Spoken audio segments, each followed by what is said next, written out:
Hello, and welcome back to another episode of the podcast. I am very honored to have our guest here today with us. Could you please introduce yourself? Yeah, hey everybody, my name is Chris, and I'm running a platform called AToolkitForLife at the moment from Beijing in China. Woohoo! That's Yeah, cool. I think we have a fun story of us meeting. I actually, yes, I met someone who told me about these mindfulness events that you run and showed up, and we just had such a great 2 hours of our authentic relating event. And so I was like, cool, love the work you're doing. I think we'll have an interesting convo if I invite you to be on my podcast. So here we are. Can yeah, you tell me more about your journey? Like, how did you find yourself doing what you're doing now? What was your life like before? Just tell us. yeah. Well, thanks first of all for inviting me onto the podcast, Tony. And it's really lovely to meet you like a few weeks ago as well in Beijing too. So really lovely to be here on this podcast too. So why did I start off what I'm doing right now? I think the main reason was stress. So 20 years ago, I was really stressed out with life. You've probably heard similar stories of trying to climb the career ladder Hmm. and beginning in my career at that time, putting a lot of pressure on myself. And at that time, thinking that it was really difficult to relieve the stress or to find a way out and to find direction in my life as well. And so I started to look in different areas to try and help, solve these challenges that I was facing. And so I went to the bookshop a lot of times. Remember, there was a time when you went to the bookshop. So I went to the bookshop and, going to the psychology and self-help section, which I think many people are still doing nowadays too. Me too. Yes. Um, yeah. And, you go through all the books about, finding direction in life and, 8 habits of highly effective people and all these types of 7 habits of highly Seven effective Habits. people. Yes. Yeah. So all of these books. And then one thing I came across was mindfulness or meditation, especially from a Zen perspective. There's a book by Philip Kapleau called The Three Pillars of Zen. And I Mm. started to read that. And I was immediately kind of like drawn to that kind of way of life or way of thinking. And then I found some organizations that helped me to learn about mindfulness and meditation. And that's what started me on the track of mindfulness and just realizing how useful it is. And it took me a long time to really understand what it is. And when I began to understand it more and more, I actually found that it's actually really, really simple. Mm. And I thought, why aren't more people doing this? Because it actually is very simple practice. As you know, it's about being in the present moment and doing these practices which help you connect more with the present moment and yourself in the present moment. And it helped me a lot. And so I thought, why don't more people know about this? And so I started to build a platform around teaching mindfulness and self-awareness practices or exercises and practices that can help people become more self-aware. And so that's why I started 20 years ago. And in between then, I've had a normal career at the same time. I've got a business background. Um, I was the head of market research at China Britain Business Council, and I Mm. was also helping European companies come to China as well. So it's helped. The mindfulness has helped me in my career as well. Oh, very cool. And are you still doing that now, or you've retired from that more normal career to now do your passion? I think I'm evolving, and I left my last position about 5 years ago now to do because something I've always wanted to do was build a platform, especially around mindfulness. And so that's what I'm doing at the moment. Awesome. Congratulations. Your 5 year Yeah, thank anniversary. you. Yeah, yeah, Living fully in alignment. Yeah, I definitely resonated a lot with what you shared for my personal journey too. It was hitting a really bad moment of burnout and stress, and mindfulness really helped me. And yeah, devoured self-help books too all along. Can you yeah. share with the audience what is your practice now, or does it vary depending on your mood or the week or the month? Right now, I'm practicing about half an hour every morning, Hmm. and I'm teaching mindfulness programs as well. So they're 8 week programs, and so during those programs, I teach 2 hour sessions, which is basically a mindfulness session in itself. And then I'm teaching regularly at a yoga studio in Beijing called Avisha Space. And so I do that every Wednesdays for an hour.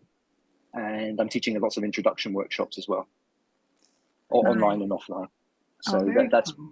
that's all combines into part of my practice as well. Nice. And oh, I'm curious what brought you to Beijing in the first place? Was it the job offer? No, it was just, I think it's a typical story. You know, you're just here for 6 months just to have a look around. And Mm, then you realize how exciting China and Asia is in terms of its fast growth economically and just in terms of opportunity. And the other thing is that connection with your roots, you know, that yeah. Asian background, wanting to find out more about it, especially about the language. Hmm. And then that led me to staying here longer. And then I started my family here as well. My family's in Beijing. Mm, Um, and just, you know, you build more roots. I built more roots here. And so that's why I've stayed here for so long. makes sense. Were your parents immigrants or grandparents? Yeah, my parents are from Hong Kong. Ah, And my grandparents first went to the UK in the 1940s, 1930s. mm, Yeah. And so they went back at that time. got it. Makes sense. And I'm Chinese too, Chinese American, and I feel much more at home back in Asia. As you said, just reconnecting with the language, the roots, the culture. There's something about it that feels very much at home there. So, Yeah, it's true. Everybody looks like your uncle or auntie. oh yeah, yeah. Everybody calls me It's auntie. like, oh Yeah, wow, that person looks like this person. Yeah. yeah, yeah. That's true. Yeah, it's one big family there. Oh, that's lovely. So your mindfulness practice, is it straight up meditation? Do you do guided ones? Do you guide yourself? Can you tell us a bit more on like I'm just curious myself on the details because every person I've met, their practice is a little different and like Yeah. uniquely tailored. So I'm teaching a lot of the curriculum from Oxford Mindfulness Foundation. So there's these 8-week programs. So a lot of my practice is based around that. And within those programs, they have lots of different meditations. So meditation is not just sitting practice. Although a lot of people think about meditation, they think about that first when they think about meditation. Hmm. And also includes things like walking, um, Hmm. mindful eating, and gratitude practices. Hmm. Um, and I think it's just a way to make you realize that every moment actually of your life can be mindful in some way on the things you do. You know, mindful movement. You know, it's something else that we learn as well these courses. Um, yeah, and so you begin to learn that every moment can be a practice, Hmm. and these different practices within that program just help you to learn that. And so yeah, so that's my practice includes all these different practices. But I guess the main one that I'm doing is one of the most simple ones. It's just observing the breath, so sitting practice. Mm, I see. Yeah, it's such a good point that mindfulness is not just the time you set aside to meditate or to focus on it, that really it's a whole way of living. It's a lifestyle where you just pay attention and you're fully enjoying whatever's going on in the moment. I'm actually just started reading Good Morning, I Love You by Shauna Shapiro. And Ah, no, I she, haven't heard that. oh, you read Yeah, that? Yeah. no, I haven't read Oh, it. you haven't Yeah, read it? Yeah, no, it's tell us about great. it. Yeah, she quotes a lot of scientific research, which is great because she just says being fully present for something means we're not multitasking because when we multitask and we toggle between different things or even different thoughts, our monkey mind actually wanders 47% of the time. I'm like, wow, that's a lot. No wonder we have like 60,000 thoughts per day. So that's like one thought every 2 seconds or so if we were awake 24 hours, which is so crazy because a lot of them just float by under our awareness. But she's basically saying every time we toggle, that releases cortisol and stress. So the more that we're able to really hone our attention and our awareness into whatever it is we're doing, we're mindfully washing the dishes, we're mindfully, I love basking in the sun. So it's Yeah, really, yeah, it changes our lives. It lowers our stress quite naturally and yeah, physiologically. Really interesting. I always love yeah, reading books. I'm always reading, so always learning random tidbits here and there. yeah. It sounds like a really useful book, and I think it just pointing to that aspect that you know we're very much in our modern day lives locked into like a conceptual way of living. You know, we're always thinking all the time, and we're Hmm. always thinking that the way out is to think. You know, to think more, to resolve things in a very rational manner. True. And conceptual thinking is very useful, but it misses out this whole other capacity of experiencing life. through Mm. this experiential side, through your five senses directly, and really um, this aspect of enjoying the moment, Yeah. absorbing yourself in something. And that could be conceptual as well, by the way. But just absorbing yourself in something, and so that you can really appreciate things. Um, yeah, and I think that's one thing that mindfulness can really help with as well. I love that. Yeah, the difference between almost thinking about life or thinking about your life and actually living your life, experiencing your life. I, Yeah, and that's yeah. the thing. 20 years ago, I didn't realize there was any other way to live apart from through the head or in my head. But one thing True. that you learn when we're doing these practices is that you actually know there's a whole other area of life or another way of experiencing life that you can have as well. Yeah, yeah, same here. I'm definitely a classic overthinker, and even now still sometimes fall into that pattern. So I try to go to a meditation retreat once a year or so to just remind myself and almost cleanse that. One meditation retreat I went to in Thailand, they basically talked about the five senses, and thinking is a sixth sense that they wrote. So I'm like, wow, yeah, if we're just thinking all the time, we're only experiencing one sixth of what life has to offer us. So that's, yeah, really interesting. Oh, Yeah, a really nice way to think about that. Yeah. yeah. Well, how cool.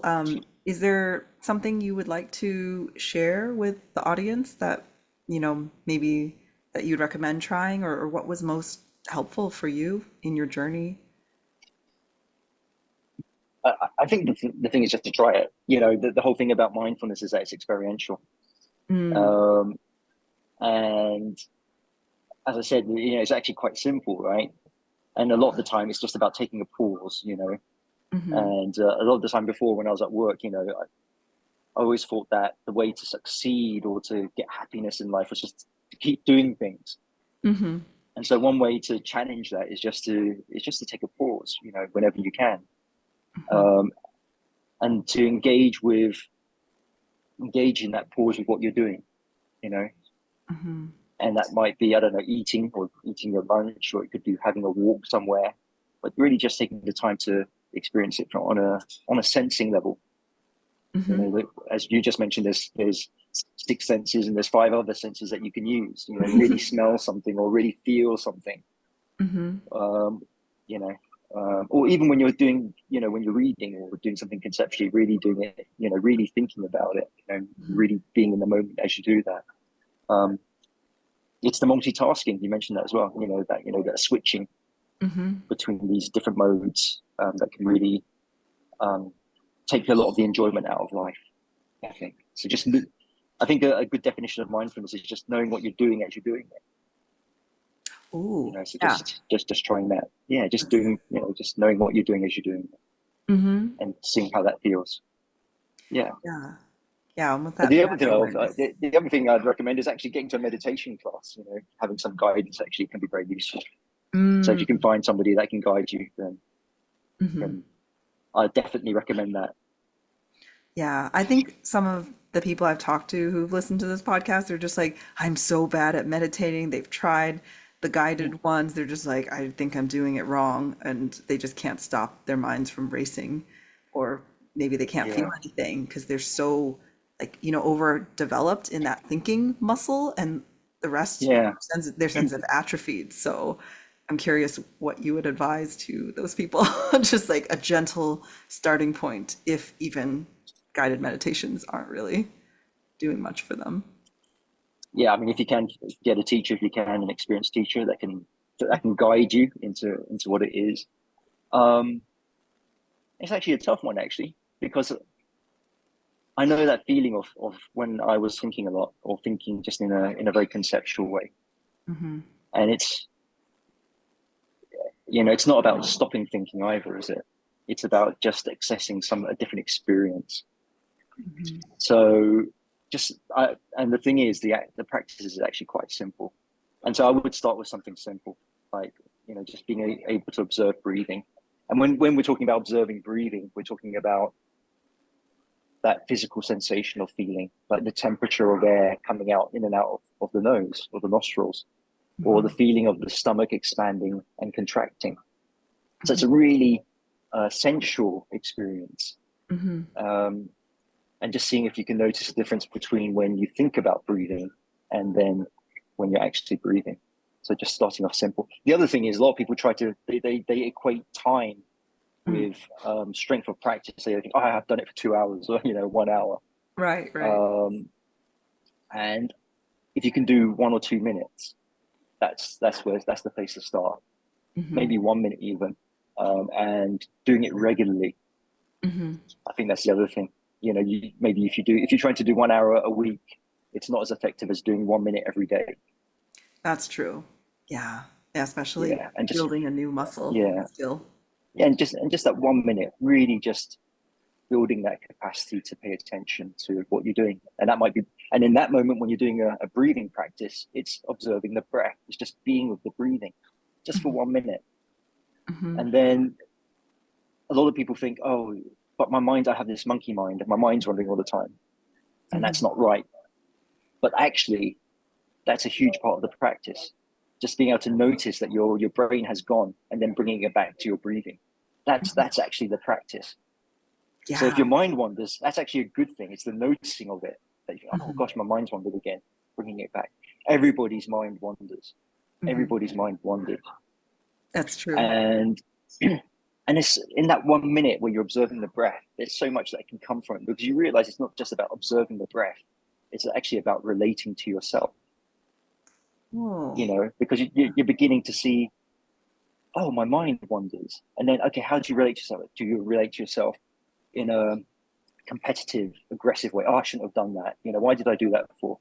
Or Mm-hmm. can you be gentle and kind when you bring yourself back? Ah, it's happened again. This is what minds do, Mm-hmm. bringing yourself back to the breathing. And so it's a really simple and wonderful practice because in that 1 minute, you can actually begin to build different ways of observation, but also different ways of relating to yourself. And that's the other key, or I think, of mindfulness practice, this Mm. attitudinal aspect and this relational aspect to it as well. I love that. Yeah, relating and even responding to yourself and almost like embracing and unconditionally accepting your humanity. You're like, oh, my mind wandered again, or I did this again. My human did this again. I've heard someone use that term too. It's like the awareness that you are more than just your body, just you're human, that there's more to you, to your consciousness, this mysterious thing. Yeah, yeah, and Beautiful. it's, and and that aspect of awareness that you just mentioned, that's what it's about as well, isn't it? Hmm. We start to realize, actually, I'm not as aware as I thought I was, because a lot of the time you think we're aware. We're going. I'm in a coffee shop right now, and Hmm. you're in the room right now, and we're doing this stuff, and our mind wanders. But when we start to observe it more and more, we start to realize, actually, often I'm not aware. My mind's gone somewhere else, and I didn't even know. I'm daydreaming, Hmm. or I'm wanting something in the future. I want something to be different, or I'm Hmm. regretting something from the past. Yeah. Um, and then that figure that you came up with, 47% just now, you realize, actually, a lot of my time is actually spent somewhere else other than the present moment. Yeah. That was appalling. I didn't Practice and the realize it was that practice high on the average. practice is the practice is all just about that, isn't it? Just realizing, my mind has gone, and then I'm just going to bring it back to my breathing, Hmm. to the present. And the more you do it, the more that capacity to do that strengthens. Hmm. Um, and then that helps. That can help. I don't want to exaggerate it, but it can help every aspect of your life. Just being more aware of the present moment and what you're doing. Yeah, absolutely. And like I think the psychological state of flow relates to that too, when you're just so focused on something and that almost time flies or you lose track or you're just so in the moment or so absorbed.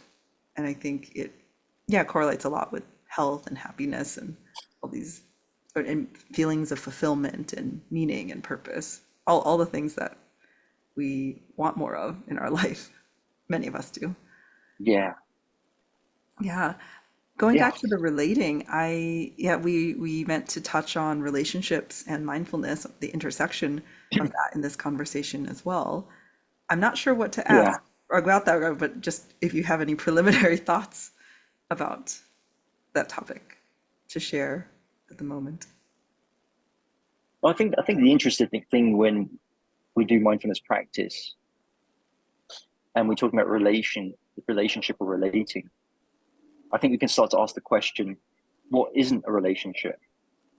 So Because true. often we're thinking about relationships in terms of, oh, me and somebody else, Hmm. you know, um, and or romantic relationship or love relationship. That's often the kind of context, or even maybe with our family, but it's so often with a person. Hmm. But then when you begin to relate to your experience of thoughts and emotions and things, you realize you have thoughts and emotions about everything, It's true. you know? Everything's a relationship. Yeah, it could be with um, your career, for example, career or jobs or work. It could be a relationship with money, Hmm. just these conceptual notions of things in our life. And then you can start to realize that, there's um, these attitudes or perspectives that we bring to each of these different aspects of our life. Hmm. So true. And so, and so one thing that we can begin to understand more, I think, through just becoming more aware of the way that we're approaching or relating to things is the way that we are building these relationships and everything. And often, I think one of the other aspects is that we're ignoring many of the things or many of the relationships that we have around us. Hmm. And True. one of the classic ones, I think one of the classic ones that brought it home to me is that the relationship with yourself, the relationship with your own body, for example. Hmm. And a Absolutely. lot of our meditating practices are about, okay, focusing on how we feel within the body and there's different, you know, aspects of our body. And one of the things that maybe we'll realize is that we actually don't have that much of a connection with our body, even though we're in it, if you like, to put it simply. Yeah. Um, yeah. And so just that aspect, I think, of relationship, I think that I think mindfulness can really help with just that there is a relationship that you can build with, you know, everything around you and your experience. And often Definitely. some things that perhaps that we should see as more important that we don't have as close a relationship as we might think. Yeah, that's such a great point. And I even on the many, as you said, the conceptuals, but also the intangibles within ourselves too. Like I've done a lot of work with working on the relationship to my own flaws and like my dark thoughts and emotions and these things that I used to find really difficult to embrace about me or even just accept letting them be there. I felt so much secondary shame about having them, about being this very flawed and perfect human being. It felt very, what's the word? I guess almost spiritually ugly. Like I'm just like, I can't show anyone this these parts of me. You try to push them down and just having a bad relationship with those parts makes it really hard because then those parts like they act up and they come out anyway in other ways versus if I had just given them that loving compassion and permission to be there. If I had a healthier relationship with them, then I think, it would have all integrated or it wouldn't have presented in the ways that it did. Yeah, I really love that. It's my first time hearing that like everything's a relationship. Everything relates to everything else. And I know so many people, yeah, who are disconnected from our bodies because our bodies hold so much wisdom. And I think for many people, we're just trying to fit into society's boxes or other people's boxes, and it involves lying to ourselves a lot. And you have to Yeah. disconnect. Otherwise, the pain of being in that dissonance is it's just going to be too much if you don't. Yeah. I think that's one of the things about being very conceptual about our lives. We're looking externally Hmm. for validation or for success Hmm. or for what we consider to be happiness. Um, and we're not very attuned to how we're actually feeling about some of the things that we're doing. Yeah. And so just having that connection back, and as you said, that relationship, just maybe noticing that there's certain areas that we're avoiding, and Hmm. a lot of these things we don't even notice because we're doing them automatically. We've got Hmm. into a habit of Hmm. avoiding certain things or certain thoughts that, and because they're painful, Hmm. they bring about a certain memory or certain pain. Um, and so we kind of, as you said, suppress it.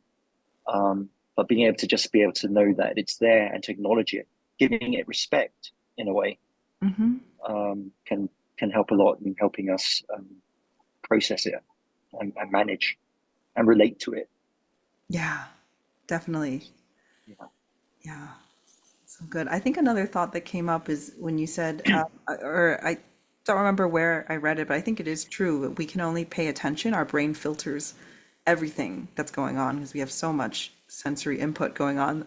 We can only pay attention at any point to 1% of it. And what we pay attention to, that's our life. There's always going to be good things to pay attention to. There's always going to be lots of bad things too. And it's our brains are wired to look at the bad things for survival from Yeah. our primitive days. So it takes, as you said, strengthening that muscle to let in the good more or focus that more. But then that really changes Yeah. our lives, builds our resiliency and our strength, and yeah, just in so many ways. But I think that's where it came Yeah. from when they said, "Oh, we only use 1% of our brains." It's more like we, yeah, filter 1% of everything. And I actually, it's Yeah. the same book that said it. We get like 40 gigabytes of information coming at us in the modern day. Like, no wonder our attention Oh, spans wow. are shorter now than a goldfish's. It's like 7 seconds instead of eight. Well, goldfish has eight, apparently. Just like, Yeah. what? Mind blowing. Wow. Yeah, it is. I think one of the main things to realize about that is that, you begin to realize that you can actually train your brain. Yeah. One of the things I didn't realize 20 years ago was that 20 years, I always thought I was going to be just me. Mm. There's not going to be much change, but you realize that you can change yourself, or you can develop yourself or grow. And that it's capacities that can be actually built. And the other thing is there's lots of capacities there which are already there, that we're just not using, the other senses that we talked about as well.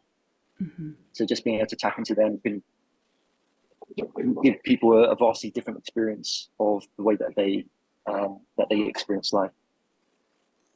So just being able to tap into that could be, for me, it's very powerful. Just being able to sense different things in life.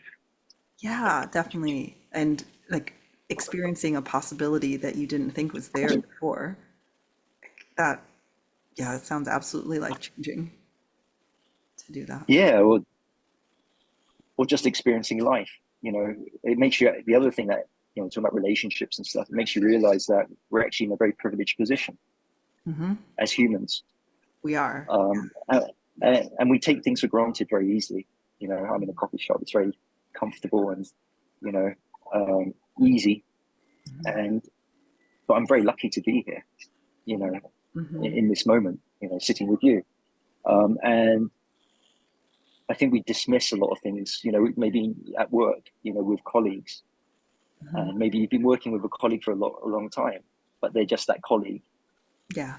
And we don't really plumb the depths of the possibility of the relationships that we have around us. And I don't mean, everybody's going to be your best friend, of course, but Yeah. just that sense of there's a human sitting next to us, Yeah. and that they're actually um, they're very special. And I find it hard to describe this, but in a human way, just as being human is very special. But we Mhm. don't we don't act as if it is. Yeah, it's true. We don't really You see what I acknowledge, mean? yeah, that we're all Yeah, that this is walking miracles and really, really yeah, complex, like souls. I think that that's the word for it called sonder. If you've heard of that, that's the realization that every other person has a world that's just as complex and rich as yours, or about like they're the hero of their own story, and yeah, that feeling, that's what that word describes.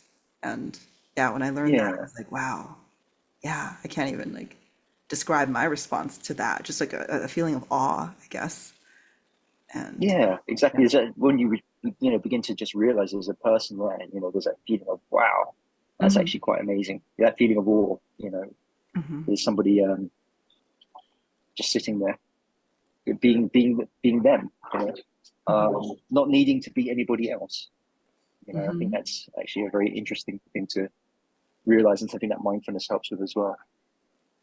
Because we talk a lot about curiosity when we Yeah. when we do that when we practice mindfulness, Hmm. um, and that curiosity has to arise kind of naturally. There has to be thinking, wow, there is actually something quite amazing going on right here, right now. And I think Hmm. the other amazing thing is that it's amazing that we miss it. That is true. Yeah. Because if you think about it, the sun, is shining outside the window, and, the earth is going around, and it's going around the sun. And even if you look at the sun or the moon for a while, you think, actually, that's actually quite amazing. But Yeah. it's something they don't, it's something that we simplify, Hmm. and we just take for granted. Yeah, we filter out because it's not like immediately changing or affecting us until it does, until there's some natural disaster. Yeah, We're just like, whoa, this is the moon's causing a flood, or yeah, something calls attention yeah, to that. yeah. Oh, And I guess that's the other aspect of relating with relationships, that this topic we started about, a few minutes ago. It's that relating to the external, and the world that we're in, just that connection with it. mm-hmm. And I think what mindfulness points out is it makes you realize that we don't have that connection, but Mm, it's there. The mm-hmm. sun's always there. It's always rotating. We're always going along the sun, but we don't notice it, and we don't really experience it. It's true, right? Unless we intentionally pause and try to experience it.